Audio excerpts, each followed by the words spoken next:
In the mist-shrouded jungle of the South Pacific lies an island the world forgot. An island the Marines couldn't bypass. An island the Japanese refused to surrender. This island was Bougainville, a fortress of swamps, coral, and death. And here the fate of the Pacific War nearly hung in the balance. On November 1, 1943, the first waves of America's Marines landed into hellish fire. What they seized here would reshape the entire campaign against Japan. Stay with us as we uncover how one island became the turning point in a global war.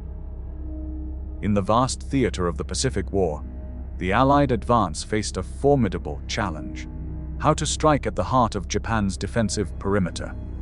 By 1943, after hard-won victories at Guadalcanal and the Solomon Islands, the Americans and their Australian allies knew that the next phase demanded more than small island skirmishes. They needed to break through the ring of Japanese-held strongpoints that shielded the imperial homeland.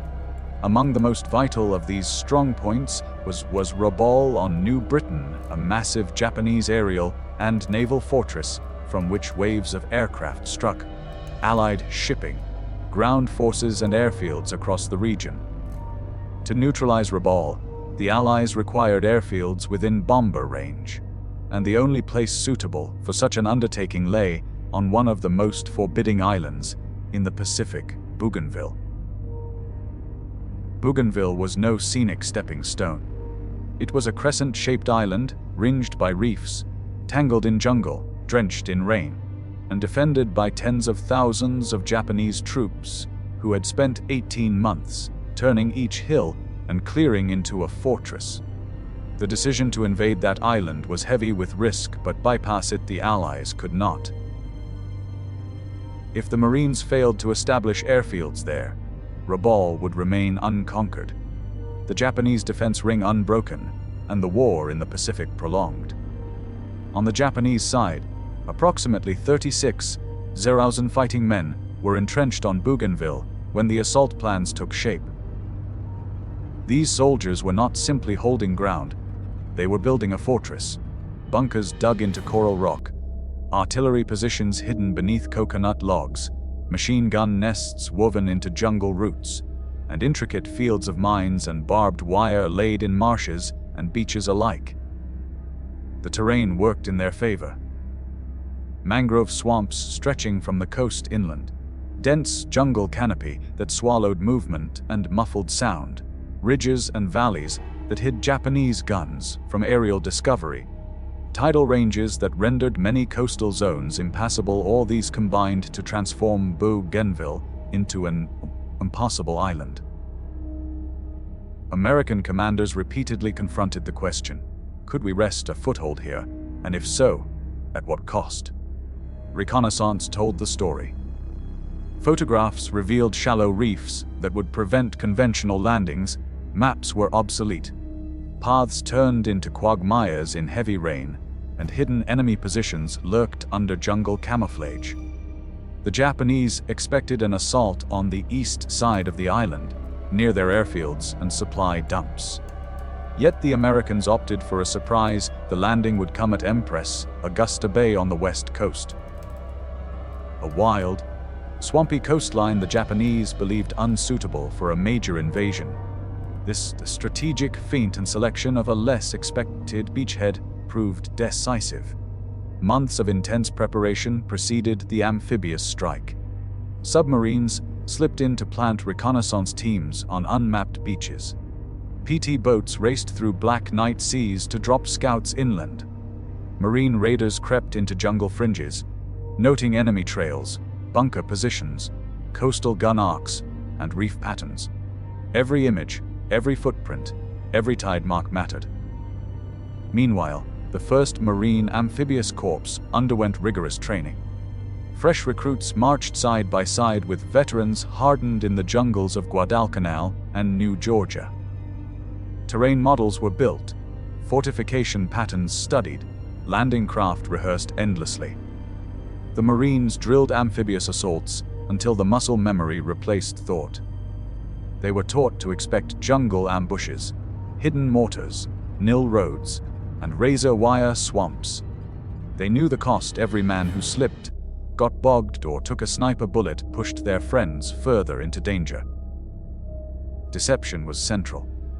Allied planners created diversionary landings, feints, and bombardments to convince the Japanese the main attack would come at the east. When the real landing came on the west, the defenders were caught off guard. By striking where the enemy expected no major invasion, the Marines gained a sliver of advantage, but even that sliver would be paid for dearly. On the 31st of October 1943, the fleet assembled. Battleships, cruisers, destroyers, transports, the floating might of the United States Navy and Marine Corps gathered west of Guadalcanal. The dawn of ones in November brought the assault. From the Black Sea horizon, the battleships opened fire. Heavy 16-inch shells roared and shredded jungle ridges barely visible in the morning gloom. Carrier planes dove in and put bombs into suspected bunkers, sending black smoke spiraling into the sky. Then came the silence, heavy, expectant. Into that silence the LVTS, landing vehicle tracked, roared forward. Marines braced themselves in the steel-ribbed beasts. Some crossed themselves, others stared ahead. Then came the order. Land the landing force. The tractors charged across the reefs into the surf. The first waves hit near Torokina under sporadic, but precise Japanese fire snipers, machine guns, and mortars took tolls, but the assault pressed forward. Coastal wire, sharpened stakes, concealed pits, remnants of Japanese preparations grabbed, slowed, and killed. Marines scrambled through muck and roots, fought through log bunkers and spider holes carved into coral earth. There were no clear front lines, only jungle fragments where Marine and Japanese collided in unforgiving, close-quarters combat. By mid-morning the beachhead was shaky. One heavy counterattack might have thrown the Marines back into the sea. But the Japanese did not know where the main attack had occurred. The feints and confusion paid off. Night fell, and the jungle grew darker. The Japanese infiltrated, crawling, silent, bayonet ready. The Marines, entrenched but isolated, faced a jungle alive with noise, shadows, and sudden gunfire. Radio sets shorted out, supplies arrived soaked, mud-clogged gear, mosquitoes swarmed in clouds thick enough to obscure lantern light. Yet over time the Marines held. They dug in, deployed flamethrowers to clear bunkers, set machine guns fields through tangled vines. Inch by inch they expanded the perimeter. Once the initial beachhead held, the next mission was urgent: build airfields. Without the runways operating, the larger strategic plan would falter. For weeks the Marines, Navy Seabees and engineers fought the terrain as much as the enemy. Mangrove swamps were filled, coral ridges leveled, drainage installed. Supply convoys crawled over muddy tracks. Anti-aircraft guns were erected. Radar stations established. The war airplanes would soon fly from Bougainville to strike Rabaul. The Japanese responded. Bombers roared out of Rabaul in massive formations, seeking to crush the perimeter while aerial reinforcements were still weak. On the ground, American fighters intercepted them. Radar detected incoming raids. Anti-aircraft batteries erupted into fire. Entire formations of Japanese aircraft fell before they reached their targets. The fortress at Rabaul, once unassailable, began to crack. Yet on Bougainville the fighting did not relent. Jungle patrols, ridge clearings, daily casualties. Many men fought not only the enemy but disease, malaria, exhaustion, dysentery. Resupply was an endless chore. Beaches became piers. Landing tractors hauled cargo across reef flats. Every major advance on the ground contributed to airfields being ready. The airfields, once operational, changed the dynamic of the war. By the end of 1943, the foothold was secure. The airfields on Bougainville flew daily missions over Rabaul. The Japanese labyrinth of air power in the South Pacific had begun to collapse. With every lost Japanese plane, the ground war gained space. With every operational American bomber, the Japanese defensive ring wobbled. Bougainville was thus not just one more island. It became the pivot for the Allied advance. From Bougainville, the route led to the Philippines, to Iwo Jima, to Okinawa. Without Bougainville, Rabaul would have remained a potent threat. Allied progress slowed, and the Pacific Campaign extended. The Marines' sacrifice here, fought in heat, mud, jungle, and under fire, changed the course of the war. Amid the massive strategic picture lie thousands of human stories.